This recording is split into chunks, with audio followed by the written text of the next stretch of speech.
We have the mayor of Grand Rapids who has dropped by to talk to us a little bit about some of the situations the city is facing right now. So thank you so much, Mayor George Heartwell. Well, sure, Brett and Emily, good morning. And how are you on another snowy morning in Grand Rapids? We made it in. We've had our share, haven't we? Yes, we have. Indeed. Well, we've got 26 trucks out running, plowing around the clock, 24/7. What we've done is to, over the years, is to cross-train employees in other departments so that we can continue to make these runs.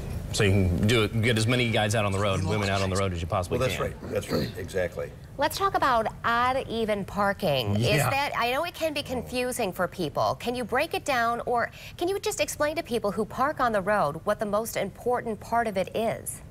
Well, surely. I mean, odd even parking is critical to getting our streets, our residential streets cleared, especially those narrow streets where there's just enough room for two cars to pass with parking on both sides. Now with cars, with the snow buildup on the curb, cars are often parked 2.5 feet away from the curb. So we need to be sure that people observe the odd even parking signs, park on the other side of the road, park someplace else.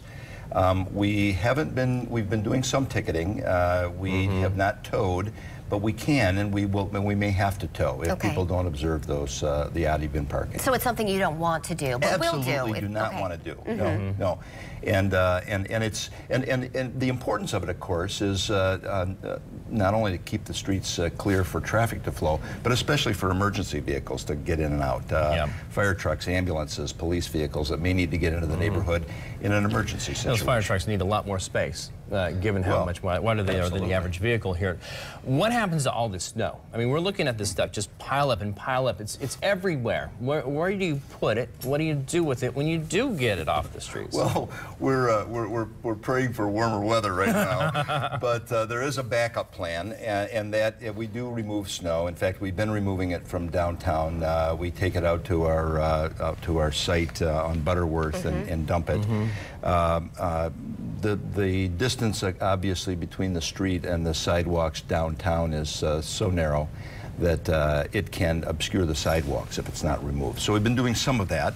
Hopefully we won't have to do too much more, but it is sometimes necessary. Speaking of side, I don't mean to interrupt. Well, I mean, it brings me to the point that we have now spent our entire winter snow removal budget. As we look ahead, and who knows what the rest of this winter may bring, but we expect that we're going to have exceed that budget by perhaps as much as $500,000. Money that has to then come from a contingent account. We do have we do maintain a contingent account, but this has been a very expensive winter so far. We have plenty of salt. We just brought in another 2.5 tons of salt, road salt.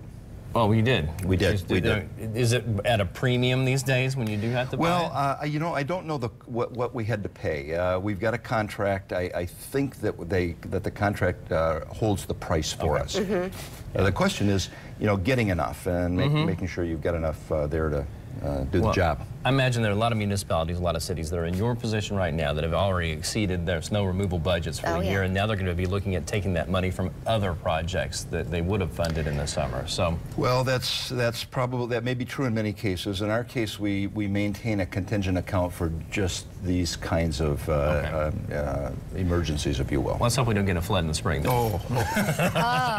All right. Go away. Let me take over this desk.